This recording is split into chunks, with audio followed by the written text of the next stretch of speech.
방법을 생각한 게 집배원들을 이런 재난에 조금 적극적으로 이렇게 활용을 해보면 어떨까라는 생각을 했어요. 왜냐하면 그 지역이 작은 골목서부터 해가지고 그렇죠. 거의 많이 돌아다니시는 분들이잖아요. 그러면 그런 분들이 일은 조금 바쁘실지 모르겠지만 뭐 도나 아니면 우체부나 이런 데하고 협업을 통해서 그런 분들에게 일을 조금 더 주시는 거지. 안전 화수분처럼 교육은 저희 뭐 교육 활동가들이 하고 이 사전적인 예방 조치나 뭐 검토나 아니면은 예방적인 것들에 대해서는 그분들이 조금 사전 조사도 하고 오늘 이런 자리에서 이제 제가 실장님한테 이제 권유 요청을 드리고 싶은 건 뭐 안전에 관심 있는 시민단체들을 한꺼번에 네트워크 공동망을 좀 조직을 해주시면 더 좋겠다라는 생각입니다.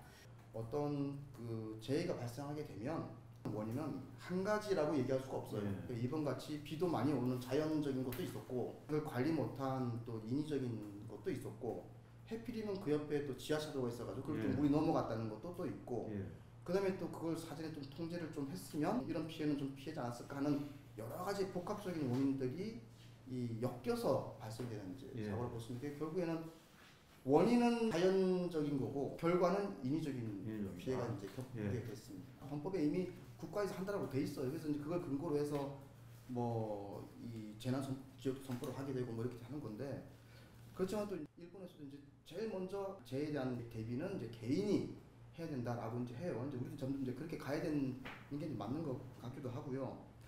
그래서 이번엔 그 미호강 같은 경우는 만약에 임시 제방을 그 가설하고 있는데 그거를 정말 기설 제방업비까지 가설을 하려고 인부들이 작업을 했으면 아마 거기 작업했던 인부들이 떠내려갔을 거예요. 그러니까 이게 하여튼 뭐 여러 가지 원인이 있긴 한데 궁평 이 지하차도 만을 지금 놓고 지금 얘기를 하면 거기가 이제 병천처하고 합류되면서 이게 병목 현상이 이제 벌어지는 데예요.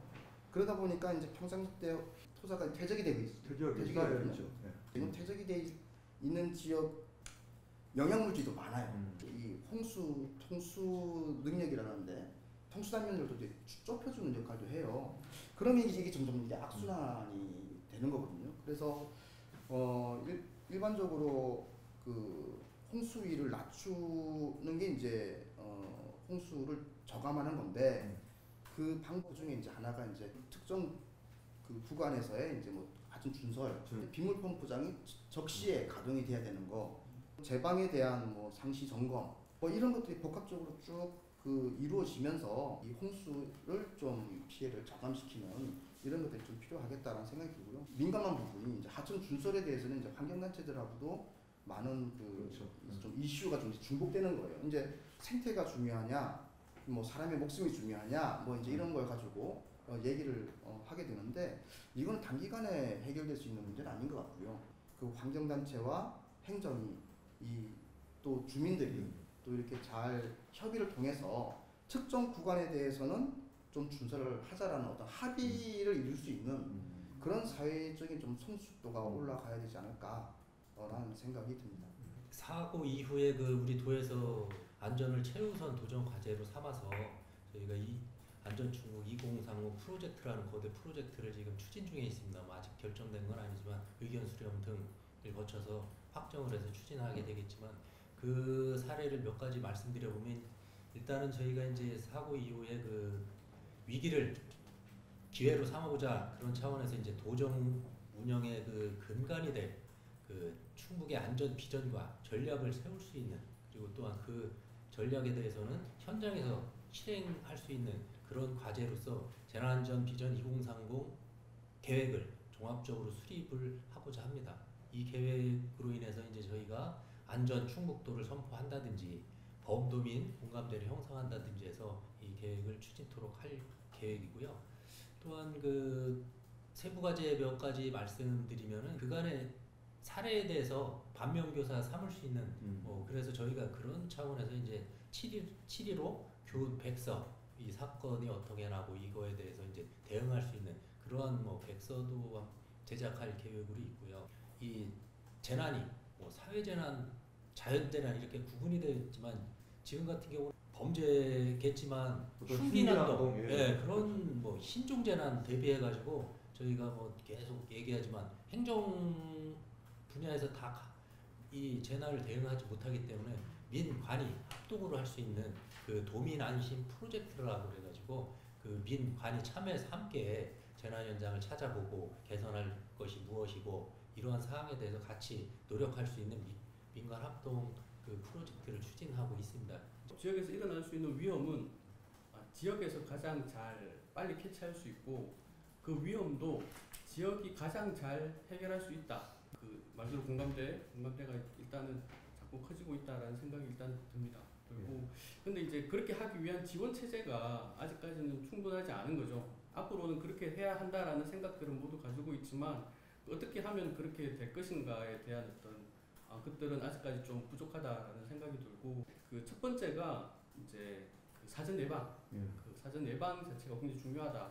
기존에 복구에서 이제 사전 예방 쪽으로 가야 된다는 그런 관점 하나 하고 이제 두 번째가 어떤 지자체의 어떤 재난 안전 관리 역량을 강화해야 되겠다라는 거 하고 그 다음에 과학 기술을 접목을 좀 넓혀야 되겠다라는 그 세 가지 정도는 이제 국가 방향 자체로 보면 틀이 다 정해져 있는 것 같습니다. 충북도 마찬가지지만 이 안전 자체가 이제 도정의 핵심 비전 중에 하나로 이미 정착이 됐거든요. 정착이 됐는데 그리고 갈수록 안전이 중요하고 갈수록 도민들의 눈높이를 맞추는 그런 것들이 중요한데 어떻게 하면 그렇게 할 것인가 인식 자체는 돼 있지만 어떻게 하면 그렇게 할 것인가에 대한 것들은 아직까지 좀 부족한 거죠. 그런 수단적인 방법들이 대부분의 그 도에서 하고 있는 정책들이 수치를 기본으로 이렇게 하는 거죠. 그래서 발생 건수만 이렇게 해가지고 정책을 하는데 그게 저는 공간적인 개념이 들어가야 된다고 저는 생각을 하는 겁니다. 그래서 몇 건 일어나는 것이 아니고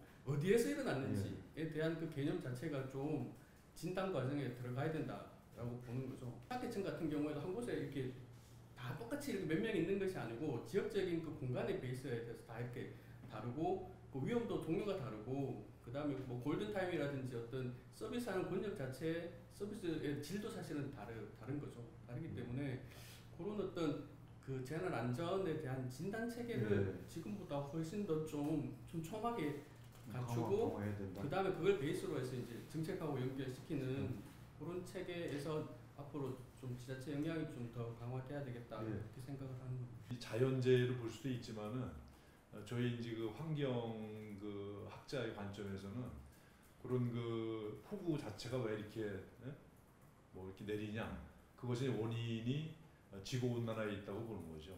또 그런 그 자연재해의 또 원인이 인류가 거기 결정적인 영향을 미친 것이기 때문에 우리 그 뭐 진이사 대천명이란 말이 있듯이 특히 이제 충청북도에서 그 이 기후위기 문제를 해결하는 데 있어서 뭐 에너지를 어떻게 뭐 효율적으로 사용할 것인지 또 어떻게 또 절약을 할 것인지 또 신재생 에너지를 어느 정도로다가 그 적극적으로 도입을 할 것인지 이제 신재생 에너지에 대해서 제가 한 말씀 더 말씀을 드리면은 신재생 에너지가 뭐 태양광 에너지나 풍력 에너지가 대표적입니다만은 최근에 이제 유럽 같은 데서는 이제 원자력 발전을 그 대안적 에너지로 지금 보고 있습니다. 그린 텍소노미라고 해서 그 친환경 에너지 그 분류에 그 원자력 발전을 그린 에너지 관점에서 이제 보는 측면이 있고요.